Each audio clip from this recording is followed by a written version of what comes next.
Tonight's big stories. A historic first, Negros Oriental Governor Arnie Teves gets expelled from Congress after being deemed absent from office for far too long. Just days after the Ayungin Shoal incident, former Foreign Affairs Secretary Teodoro Locsin has been tapped by President Bongbong Marcos to be his special envoy to China for special concerns. And Filipinos are warned of hotter days ahead as the heat index in different parts of the country hit dangerous levels. Welcome to the show. I'm Regina Lane. I'm Maricel Halili. And I'm Sean Yao. Lots of big stories tonight, but we are going to begin with the bitter land dispute between Taguig and Makati City, which is now affecting residents and even students. While the Supreme Court did rule in favor of Taguig City over the decades-old land dispute, the High Court said that Taguig still needs to secure a writ of execution before it can take control of the 10 barangays from Makati. Just last week, Makati accused Taguig of taking over 14 Embo public schools by force, which, of course, Taguig denied. Makati City Mayor Abby Binay said Embo residents will continue to receive social service benefits from Makati until a writ of execution has been issued. Pending this document, Binay says they're open to a temporary arrangement with Taguig. Kung walang writ of execution, we can always enter into a memorandum of agreement. Because in the memorandum of agreement, it will show the terms, meaning, okay, Taguig will now assume payment of blah, blah, blah, blah, blah. Tapos sasabihin ko, the city government of Makati will allow the city of Taguig to use the facilities for X number of years, di ba? Ayaw nilang magmawa. So very, very unreasonable.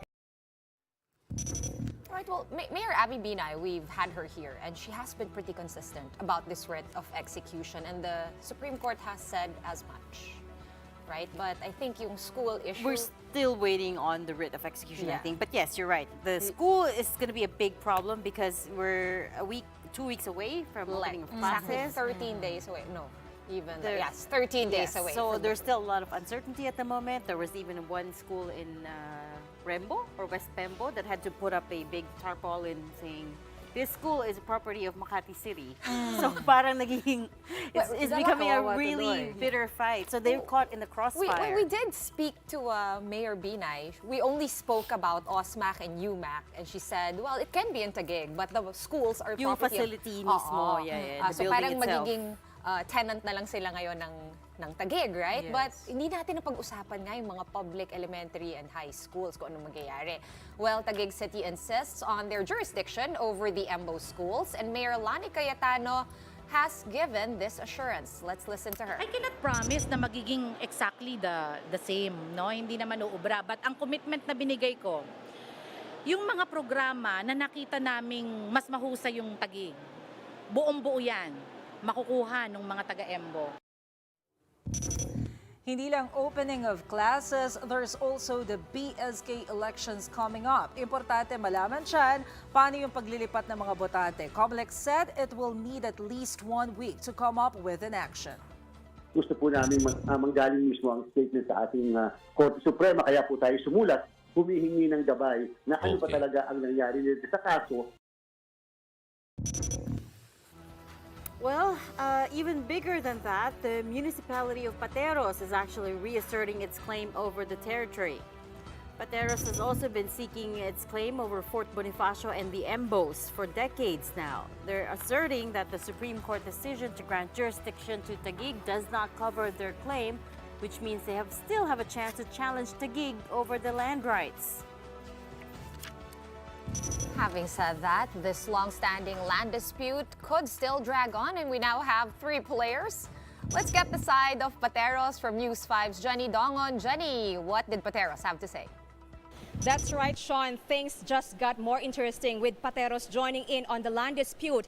In fact, kumpiyansa si Pateros Mayor Miguel Ponce na malakas ang kanilang laban, lalo't isa na lang ang kanilang kalaban. Nakausap natin siya kanina at narito ang kanyang naging pahayag. Kung pagbabatayan natin ay dokumento, confident ako na kaya naming patunayan na sa amin talaga yung pinaglalaban ng area na yon. Kung tawagin namin ay parcel 4. So yung kaso namin ay buhay na buhay at iniintay nga lang namin na mag-utos ang Regional Trial Court na magsimula kami magpresenta ng ebidensya. Ay Taguig na lamang talaga ang hinahabol natin. Sean, ang mahalagang usapin dito ay kung kaya bang tapatan ng Pateros ang mga benefit na natatanggap ng mga taga Fort Bonifacio at nitong mga taga nasa Embo barangays. Nasa 300,000 mga residente ang pinag-uusapan dito, kahit marami pa tayong tututukan sa mga susunod na araw. Sean. Tama ka dyan, for sure. Thank you so much for that update, Jenny Dongon. Meanwhile, the autopsy of at least 170 bodies of inmates who died inside the Bilibid showed that at least 75% of them were malnourished. This was reported by Justice Secretary Crispin Remulla. The autopsied bodies of persons deprived of liberty are those unclaimed and were found piling up in a funeral home in Muntinlupa. Bucor Director Gregorio Catapang says the inmates died due to various reasons, including malnutrition, old age, and heart attack. The food budget for each PDL is currently at 70 pesos per day and 15 pesos a day for medicines. With this, the Justice Department is calling for a higher budget allocation for the Bucor. Alam mo yan, ang budget kasi, zero sum. Parang ano yan eh, 100 yan. Napunta ang 5 piso o kaya 3 piso napunta sa Department of Justice at piso lang ang napunta sa Bucor. Samantalang may mga gastusin na 5 piso nagpupunta sa, ano sa pwede natin sabihin dito? Marami dito nagpupunta sa dredging. Di ba? Baka naman pwedeng bawasan yung dredging, dagdagan natin yung pagkain ng tao.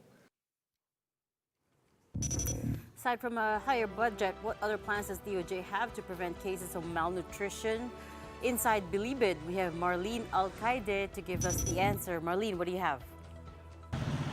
Yes, Reg, while the Bucor is still pushing for a higher budget for PDL's food, they're also targeting to decongest Bilibid by transferring some inmates to other prisons or penal farms across the country.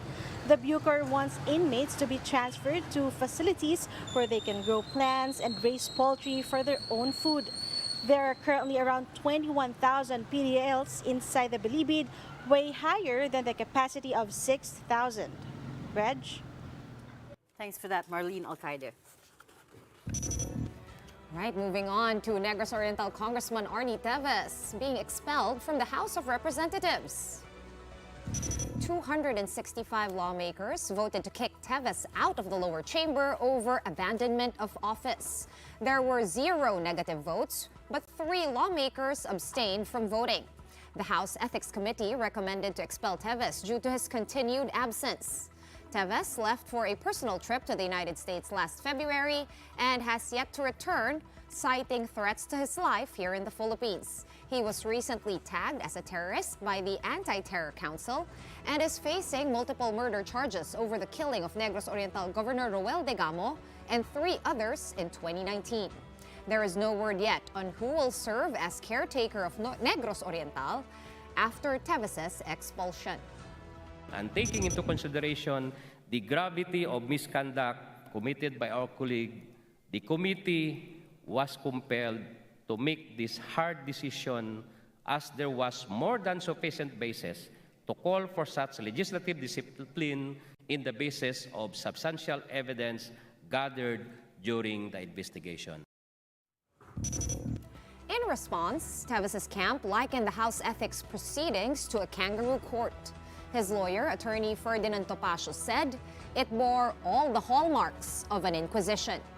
On the bright side, Topacio says they will now have the chance to focus on taking the battle to court, where they hope to receive due process. Up next, former Foreign Affairs Secretary Dediboy Locsin is now the country's special envoy to China. The details when the big story returns.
You're watching The Big Story here on One News. The Foreign Affairs Department is uncertain over whether a United States General Assembly resolution calling out Chinese aggression and incursions in the Philippines' exclusive economic zone will gain enough support from the international community. DFA Secretary Enrique Manalo said that the 2016 arbitral ruling already provides a solid foundation in terms of legality. He warned that this could potentially avoid unnecessary discussions if the majority do not endorse the UN General Assembly resolution condemning China's aggressive actions. It's one thing to have a discussion. We can do that. We have been doing that. Pero pagdating sa resolution, it becomes a slightly different matter because number one, it becomes politicized. And our view is that, for example, if you already have a ruling which is already legally in place, why would you bring it to a political body?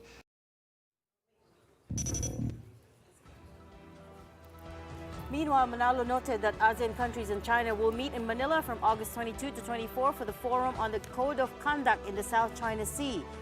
Manalo maintained that the issue in the West Philippine Sea can and will be addressed through diplomacy and peaceful means. A war footing.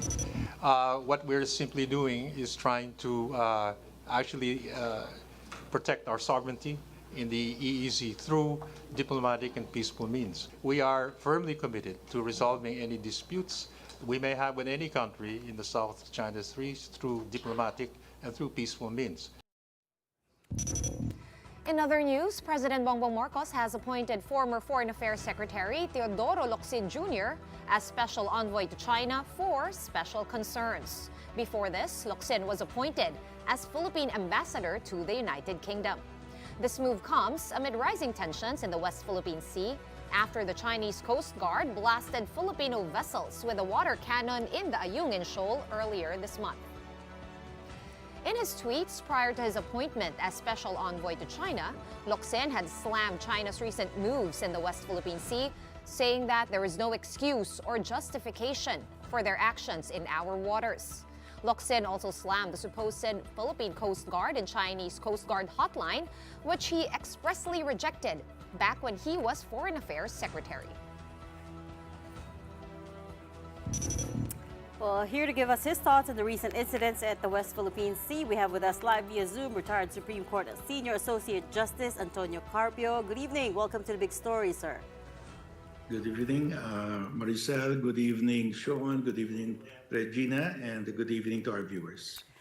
Justice Carpio, the first thing that we need to ask you to weigh in on is this report we were just reading, this appointment of former DFA Secretary Teddy Boy Locsin as the Special Envoy of the President to China for special concerns. I apologize, it's quite long. So, as we were just saying, Locsin was, of course, known for filing numerous diplomatic protests. He also, at one point, was tweeting expletives against China.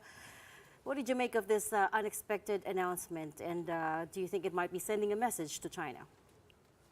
Well, I think he's a good choice because the other guy being recommended is former President Duterte. But I think that will be very bad because Duterte is pro-China. And if we need somebody to speak for the Philippines, it must be somebody who has a good track record defending our sovereign rights in the West Philippine Sea. And Teddy Boy, Foreign Ambassador Teddy Boy now, has been very staunch in defending our sovereign rights in the West Philippine Sea. So you expect that he will be able to, help defuse the standoff at the very least? Well, we need somebody who will be firm in defending our sovereign rights, who will not concede our sovereign rights. And he's the guy. And I know him, and I trust that he will not concede our sovereign rights to China. He will defend our sovereign rights. So that's the most important thing. All right, Justice Carpio, let's backtrack a little bit. Before the appointment of Ambassador Locsin, of course, that water cannoning incident, I just wanted to get your thoughts on it. In your opinion, is this an escalation, and what exactly are the ramifications of this escalation? Well, I think the water cannoning was intentional by China, of course, And I think China wanted to send a message to us that we should not go to Reed Bank to survey and drill, because we plan to survey and drill in the Reed Bank before the end of this year. At the same time, there will be joint patrol with the U.S. In Reed Bank to protect our survey and drill ships, because Manny Pangilinan, he said, I'm ready to send our survey ship and drill ship there, but we need protection. Of course, if we don't send our Navy, if we don't have joint patrols, then the Chinese Coast Guard will just shove away our survey and drill ships in the same way that they have shoved our survey and drill ships in the past. So we have to have a joint patrol at the same time. And China knows this, and they flex their muscles in Ayungin Shoal to intimidate us. But if we allow ourselves to be intimidated, then we lose. Remember that Malaysia and Indonesia were able to survey and drill in their exclusive economic zone, despite the threats of China. They were able to do it because they sent their survey ship together with their Navy, and at the same time, the U.S. and the Australian warships were there conducting naval drills. This was for Malaysia, and for Indonesia, the U.S. Aircraft carrier Ronald Reagan was there at the time that Malaysia sent its survey and drill ship in the Natunas. So Malaysia and Indonesia were able to do it. We should be able to do it also if we have the political will. Won't that stoke tensions even further if we were to explore Reed Bank at this point? Well, the Reed Bank is our exclusive economic zone. The tribunal said the resources there belong to us. We have every right to get the gas. China has no right to stop us. We go there, we are just exercising our right. And if China stops us, it is China that is violating international law. It is China that is the aggressor. Now, if we are intimidated, then what will happen? We do not get the gas. We will have to import LNG because Malampaya is running out of gas, and energy costs will go up by 50% in Luzon. That means that factories will close, offices will close. The inflation will go very high because, of course, if power rates go up, prices will go up also. So that's our choice. Do we want to get the gas? Malaysia and Indonesia were able to do it. Or if we are afraid of China, then we don't go there. We have to look at our national interest. All right. You've mentioned, sir, exercising our rights. The DFA has been consistent or has been sending diplomatic protests, note verbal after high tension in the Ayungin Shoal and other parts of our territory. I mean, what else can we do? You have mentioned joint exploration, joint patrols rather. What else can we do? Well, the most important thing is to get the gas. That's the crucial thing that we have to do this year, because we have the ruling already. We don't need the permission of China to get the gas. So there is a ruling that we own the gas. We should go there and get the gas because that's the most important thing. Without the gas, we'll have a big problem in Luzon. We'll have power brownouts 12 to 14 hours a day. So we should focus our attention on getting the gas.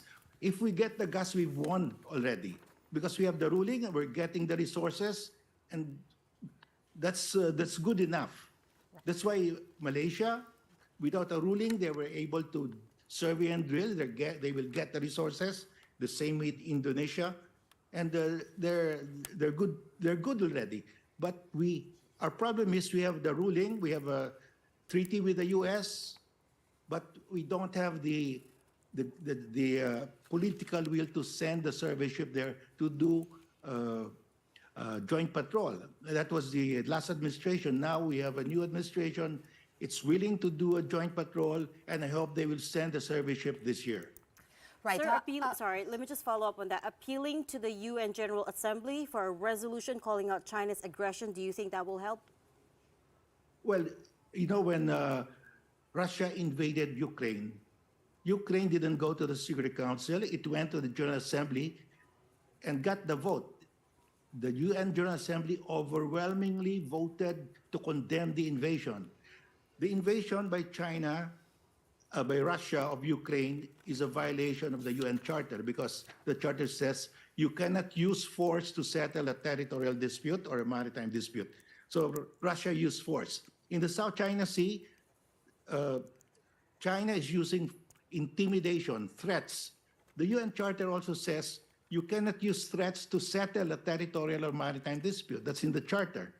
So we should go there. And I think right now we made our count. The ADR Strat-Based Institute made a count, and we have more countries voting for us. Of course, we have to secure those votes firmly because we're just starting. If we say that, oh, we cannot get the votes, then we've lost the game already.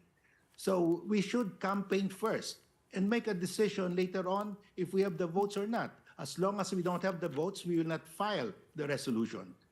So we have to work on this. I mean, this is not going to be given to us on a silver platter. This is hard work.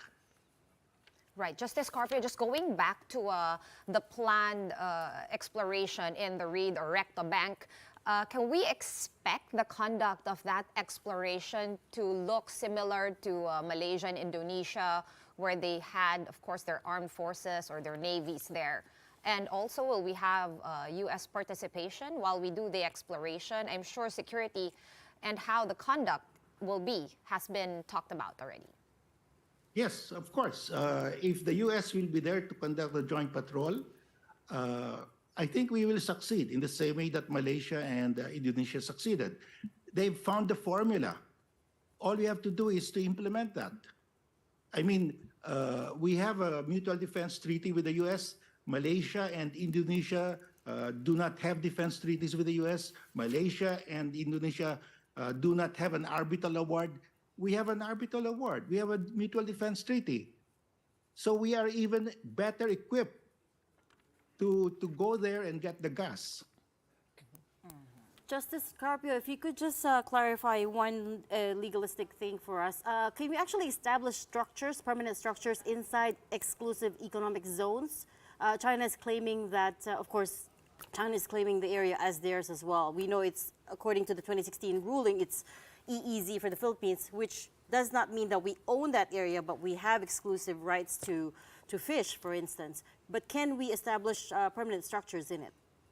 Yes, one of the rights of the coastal state to its EEZ is to erect artificial structures on the EEZ. It has the exclusive right to put up structures within its exclusive economic zone. That's expressly stated in the UNCLOS. So if that's your EEZ, you have exclusive right to the fish, oil, gas, other natural resources, and the exclusive right to put up artificial structures like artificial islands.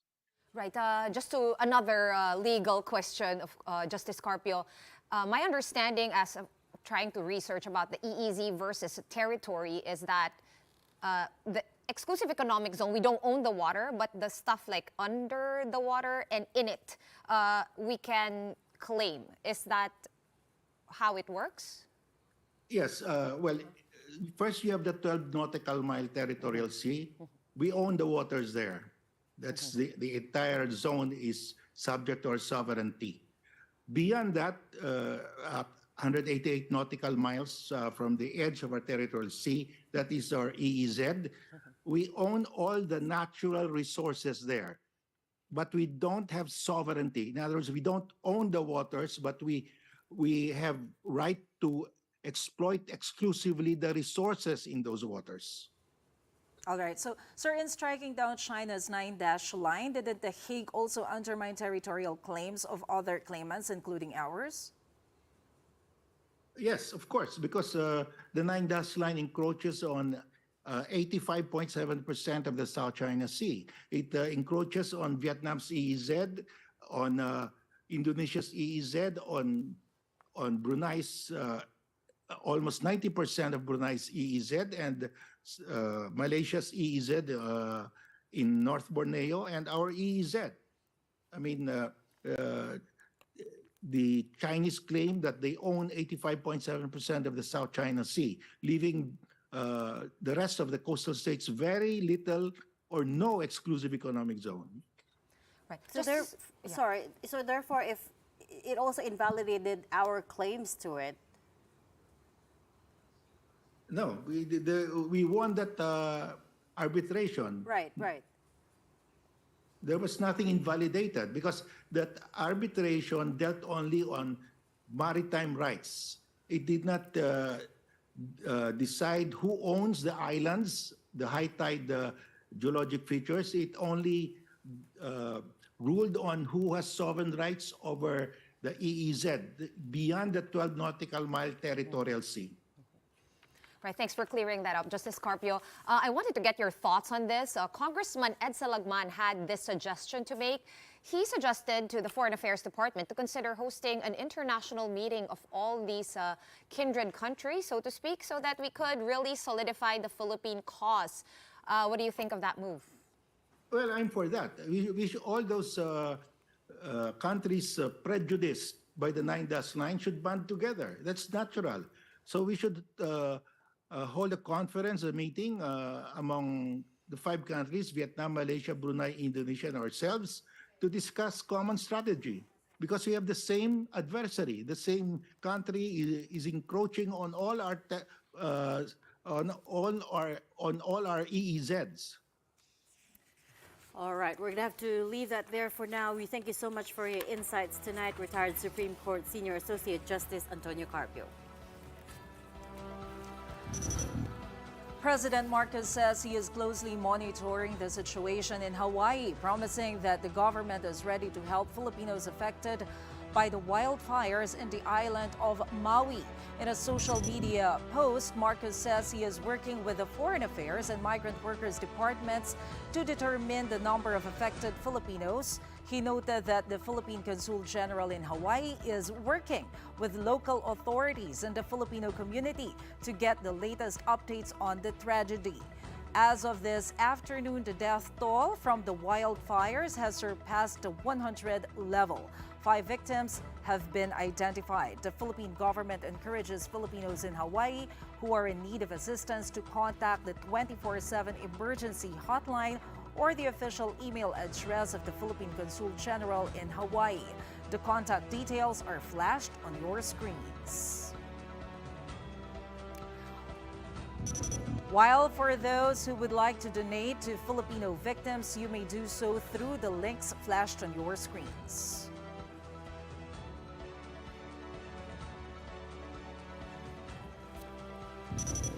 We're going to pause for a quick break for now, but right after that, we will be speaking with Philippine Coast Guard spokesperson Commodore J. Tariela, or spokesperson on the West Philippine Sea, Commodore J. Tariela, on the latest in the standoff with China at the Ayungin Shoal. That and more when the big story returns. Stay with us.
You're still watching The Big Story here on One News. Former Justice Antonio Carpio earlier shared with us his insights on China's growing aggressiveness in the West Philippine Sea. Now let's dig even deeper into the matter. We have with us live in the studio Philippine Coast Guard spokesperson for the West Philippine Sea, none other than Commodore J. Tariela. Commodore, good evening. Thank you so much for coming here tonight. I know you've got your hands full already, but thank you for carving out time for us. First things first, Commodore, anong situation in the Ayungin Shoal at the moment? Well, right now, what we have monitored the Ayungin Shoal, it is not as the Chinese Coast Guard vessels are not as many as it was before when we had our supply mission, because usually they only keep like 2 China Coast Guard vessels within Ayungin Shoal vicinity, and then they have like less than 5 Chinese maritime militia. The only time that they increase the number of China Coast Guard vessels and Chinese maritime militia is whenever we're going to have our supply mission. Paano nila nalalaman na may resupply mission tayo? Nabanggit nyo na they're monitoring, sir, in another interview. Can you clarify that? Well, Totoo ba? Well, what was my response then is that there is a possibility that they might be more monitoring our supply mission, because we found out that the last resupply, wherein there were like 6 China Coast Guards that blocked our resupply mission and our Philippine Coast Guard vessels. We tried to trace back the original areas that these China Coast Guard vessels were patrolling, and then we noticed that all of these 6 Chinese Coast Guard came from different places. So they just arrived there a day before our resupply. So there were China Coast Guard that came from Mischief Reef, some from Subi Reef, and then some from even from Bajo de Masinloc. If in case they really are monitoring our movements, how would they be doing that? Is it using drones? Do we have a mole? Am I watching too much Netflix? Or Too much spy movies. Yeah, too much spy movies. Well, there are a lot of ways for them to be able to monitor our supply mission, and then human intelligence, as you know, probably informant, that can also be a possibility. They may also be using their own satellite. There are a lot of ways, but until now, we're not yet certain what is the source of this, of the People's Republic of China, how they can be able to monitor our resupply mission. Okay, linawin lang natin yung resupply mission na to. China is alleging, di ba nakalusot yung isang boat? Yes. Linawin lang natin first na nakalusot yung boat, hindi nila pinadaan. Yes. Kasi they're claiming na pinadaan daw nila. Yes. So, malinaw, sir, na Yes. nakalusot. Tama, no? Let me first clarify. There were 2 resupply boats, and then 2 Philippine Coast Guard vessels. The objective of the Philippine Coast Guard, since I would like to highlight, their supply mission is purely AFP mission. The Philippine Coast Guard was just tasked to provide security escort and then assistance to make sure that the resupply mission will be properly escorted as we proceed to Ayungin Shoal. During the operation, one of the Philippine Coast Guard vessel was blocked by the China Coast Guard vessels. Like 3 of them, nagsama-sama sila for them to intercept our Coast Guard vessel. Okay. That's the reason why there is only 1 supply boat na nawalan siya ng kabady na Philippine Coast Guard vessel. Okay. And then these 2 supply boats were escorted only by 1 Philippine Coast Guard vessel. And during the time that the Philippine Coast Guard vessel was also being water cannon, at the same time the supply boat was also water cannon. Yung isang supply boat was able to escape from their attempt to intercept this 1 supply boat. Second clarification, Commodore. Yung pangalawang supply boat, according to China, ang laman daw is construction materials. Totoo bang may construction materials? It's just a statement of fact, right? Well, as far as the Philippine Coast Guard is concerned, we are aware and we are also advised that the cargo loaded on these 2 supply boats are just food, fuel, water, and personal supplies of the soldiers assigned BRP Sierra Madre. There's no such thing as the first boat carrying the food and personal supplies, and then the other boat carrying the construction materials. So where would they have gotten that idea, do you think? Well, it is not an idea, because as far as we are concerned, what I'm saying is the fact. They are just probably speculating, and they're also supporting their own argument that the reason why they are attempting to block our supply boats, it's because one of those boats are carrying construction materials. But we do, Commodore, we do fix and refurbish the BRP Sierra Madre, right? That I think is with the AFP. Yes. Right? Hindi sa Coast Guard yun. Yes. Kasi sa yung mga tao naman nila yung nakastasyon doon. Would you know kung kailan nakaschedule yung mga, kasi they should be getting materials also. So when do those trips happen? And magkaiba ba yung trips ng food and supplies? Magkaiba yung repairs, trips? Or how I'm does that sorry, work? Shan, no? But I don't know the schedule of the the instances that they're going to repair. But again, the Department of Foreign Affairs also mentioned that we have all the right, no, to refurbish our Philippine Navy vessel there. But speaking of resupply mission, I just would like to get your idea on how to push through with this mission. I understand AFP nga yun naka-assign, no? But there are some recommendations like former Senator Antonio Trillanes mentioned in one of our interviews that maybe it would be better if the AFP will just airdrop the supply to BRP Sierra Madre. Is that Natawa si possible? Commodore. Ano ba siya? Natawa si Commodore. Okay ba yung idea na yun? Baka hindi. Well, airdrop is a possibility. Actually, we did that before. I think it was 2014 or 2015 that we did the airdrop to do the resupply for our soldiers on board. But my personal take on this is, well, you know, I respect the recommendation of the former Senator Trillanes about it, since he is also a former naval officer. So basically, he understood the resupply operation. But my personal take on this is that why are we going to allow China to decide on how are we going to do the resupply? If we're going to be, you know, threatened with the possibility that they're going to intercept once again our next resupply, then what's the point, right? What's the point of us asserting our sovereign rights over these waters? What's the point of the Philippine Coast Guard trying to still maintain our presence in the West Philippine Sea? And I think the armed forces of the Philippines and the Philippine Coast Guard will always be wanting to show our, you know, our strength, and our Coast Guard sailors would also want to perform this duty in asserting our presence in the West Philippine Sea. And through that, we have to do the resupply. Commodore, you went viral for a tweet recently. I think you know which one I'm talking about. I'm going to read it out just to be very clear about it. I think we also have a graphic of it, if we could just flash it right now. You said, if you're a Filipino, whether in government or private sector, regardless of your politics, defending and making excuses for China's aggressive behavior should deem you unpatriotic and a traitor to the Philippines and to our people. My first question to you is, who were you alluding to? Sino yung pinariringnan natin?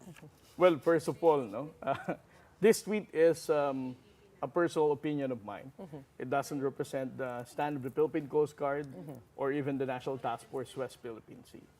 I'm not also, you know, referring to any particular individual or any particular institution. As I said, this is something personal that I did my tweet. So it just so happened that I'm probably expressing my own emotion through Twitter. X. X na po, X. So nobody triggered you, Commodore? Walang nag-trigger sa'yo nun? Well, nobody in particular. Okay. And I'm not going to mention anybody in particular. But there are 3 occasions that triggered me to do the tweet. Okay. The first one is when I still have to start with saying that, you know, we've been doing this transparency initiative for almost 8 months now, since we released the military-grade laser incident. That's the time that through the Philippine Coast Guard, the national government has been very, you know, transparent about what is happening in the West Philippine Sea. All the aggressive actions that are being conducted by Chinese government, we keep on releasing to the public to create awareness and consciousness for the Filipino people. And for so many months, you know, we tried to be very truthful, honest about what's happening. And then, unfortunately, with this resupply mission, we released a video showing that our supply boat, our Philippine Coast Guard vessel, were being water cannoned by the Chinese Coast Guard. And then a few days after, the Chinese government, the People's Republic of China, released their own version of video saying that the water cannon never really hit the supply boats. Yeah, actually. So the And we're seeing it right now. It's about to hit the supply boat right now. I've memorized this video. And the reason for that was because on Monday night, we had Mr. Herman Laurel. He is the president of a Manila-based think tank, also long-named Asian Century Philippine Strategic Studies Institute. And he had this to say about you. I'm going to roll the clip. It is Daniela who is unpatriotic and traitorous because he just came back from the United States. We have evidence there to show him thanking the U.S. government for his 3-week course there and so on and so forth. He's a tainted source. Your thoughts, sir? Okay. Going back again to my transparency initiative, we have been doing this transparency since February. Nobody has ever told me that I'm pro-US. Nobody has ever told me that I'm the US mouthpiece. From February, when we released the military-grade laser, March, we released the video about the swarming of Chinese maritime militia, aggressive actions resulting to dangerous maneuver. Nobody has ever told me that I'm pro-US or I'm siding with the US government in this so-called great power competition. It was only right after I did my tweet, my ex, that people like Mr. Laurel is saying that I'm pro-US and I'm against China. But let us not be confused. Huwag tayong malito. Ang topic dito, it's the People's Republic of China doing aggressive behavior in against the Philippine Coast Guard and supply boats, and it's not about me, right? And secondly, I really don't know if my stay in Washington for my fellowship, which I never finished because I have to go back early since I was recalled by the Philippine Coast Guard. I only stayed there for barely 11 days. Is one of the best, justification to say that I'm already a tainted source, as what he said, right? So, again, I would like to highlight, ayoko nang habaan ng explanation ko. It's not about me. It's about the People's Republic of China being aggressive in the West Philippine Sea. And secondly, I'm not pro-US. I'm pro-Filipino. All right, You're the that's one who's very being clear. monitored pala. Not the resupply boats. Ikaw pala yun. Monitored. Ikaw Pero pala, sir, Commodore. let me get an update about the direct line between the Philippines and the China. Kasi di ba nung nasa medyo high yung tension doon sa Ayungin Shoal, I think it was you who mentioned na the Chinese government was not answering the call of the Philippine authorities. So what happened? Is it still working? Ano yun? Dire-diretso pa rin ba tong direct communication natin, direct line? Well, let me first clarify. It's not me who mentioned that. It's the Department of Foreign Affairs. All right, okay. Because right now, the only hotline mechanism that we have regarding whatever is happening in the West Philippine Sea is now left with the Department of Foreign Affairs and the Ministry of Foreign Affairs for the People's Republic of China.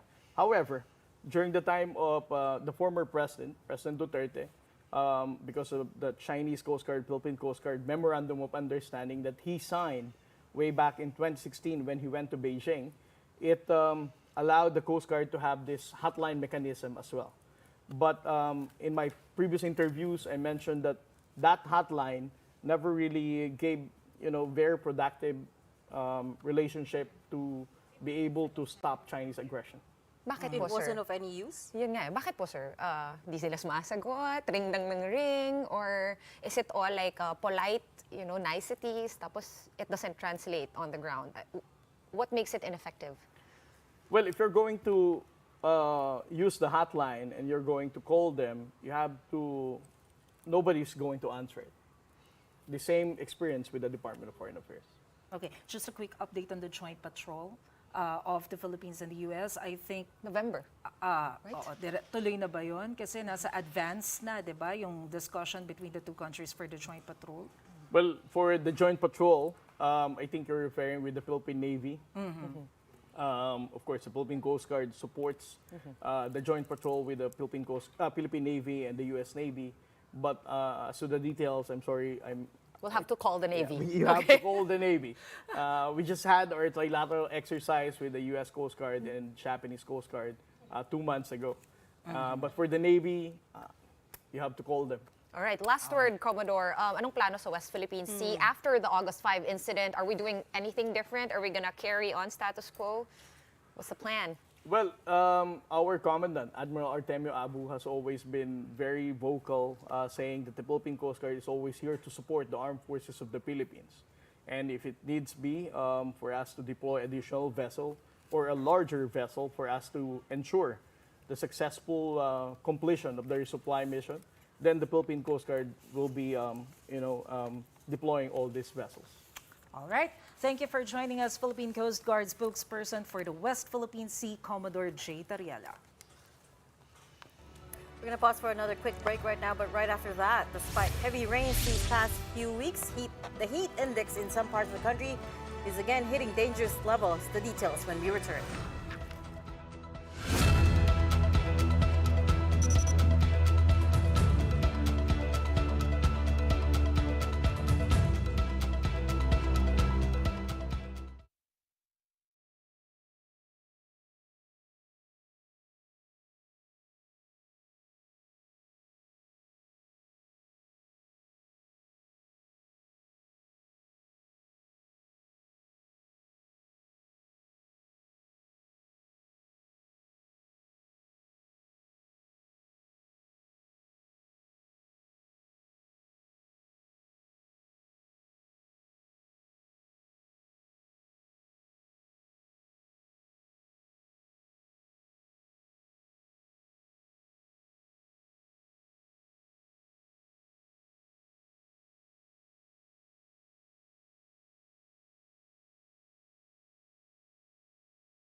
Welcome back. You are still watching The Big Story here in One News. If you're planning to fly off to a destination next month, well, prepare to shell out more for tickets. The Civil Aeronautics Board has issued an advisory saying that airfares will increase in September due to fuel surcharge increases. From level 4 this August, it's been raised to level 6, which means for domestic tickets, passengers can expect additional 185 to 665 pesos in addition, and from 600 up to 4,500 pesos for international flight to cover airlines' fuel costs. Lahat na lang tumataas. Lahat na lang. Pero alam mo, di ba kahapon kausap nga natin si LTFRB Director, baka pwedeng dapat ganun din yun ang hinihiling ng mga driver, di ba? Parang ganyang fuel surcharge yung umaakyat baba. The question is, where will they get the budget for it? Yun naman lagi yung balik nila. Exactly, exactly. At saka mahirap kasing i-monitor. Yes. For jeepneys, for example, how will you monitor kapag rush hour na? Paano siya magkakaroon ng surcharge? Yeah. Diba? Unlike kapag mga airlines. That's right. Yung kailangan book ng ticket online. No? Ito, pamahal lahat ng bagay. At painit ang panahon. At syempre, yung mga balita natin this week, no? Mase? Yes, mainit na balita natin this week. And speaking of, sabi mo nga, mainit. Eto, ramdam nyo na rin ba ang mataas na heat index this past few days? Yes. For those in Kasiguran, Aurora, for sure, nararamdaman nyo to. Heat index in the town reached up to 60 degrees Celsius this week. Take note, this is not the actual temperature there, but it is dangerously high. Heat index is what the actual temperature feels like to the human body as measured by humidity. But it's not just Kasiguran. Pag-asa is forecasting 33 to 41 degrees Celsius heat index across the country tomorrow, with the eastern section likely experiencing even hotter temperatures. Even more bad news, the heat index will likely continue going up, especially once the El Nino peaks later this year, up until the first quarter of next year. Mas magiging prevalent at mas magiging imminent yung epekto ng mataas na heat index na possible yung extreme danger kung magkaroon ng heat stroke during the warm and dry season. So yun po yung ating mas paghandaan. Pinakalmo ba na ba aso mo? Mase, summer cut na. Hindi pa, pero malapit-lapit na. Malapit na, no? All right, we're running out of time, so it's time for our big picture tonight. The FIFA World Cup is just 9 days away and anticipation for it is rightfully building. So to set the mood even more, the SM Mall of Asia and Smart have transformed the SM Mall of Asia ball into a giant basketball complete with a hoop. Paano yun? Definitely a fitting homage to the FIFA World Cup, and that is all systems go for the country's hosting. To add to that, President Marcos has also suspended public school classes in all levels, as well as government work in Metro Manila and Bulacan on August 25 to give way for the opening day of the FIBA World Cup at the Philippine Arena. Which makes for a very, very long weekend, but not for us. Yeah, because we not still for have us. we still We'll have still to do be the here. news. But for Metro Manila and Bulacan only. Yes, that's true. August 25, Until- the government or the Malacanang suspended classes in public schools and work in government offices. So, gusto ko makita yung yung malaking basketball na yun. Tsaka bakit mukhang yung hoop parang 3D? Paano nagyari yun? I heard a lot of effort went into that. So, You're gonna have to trek out there to see for yourself. okay, I'll do that this weekend. But that's it for the show tonight. We are One News, all sides, all the time. Thanks for tuning in. Have a good night.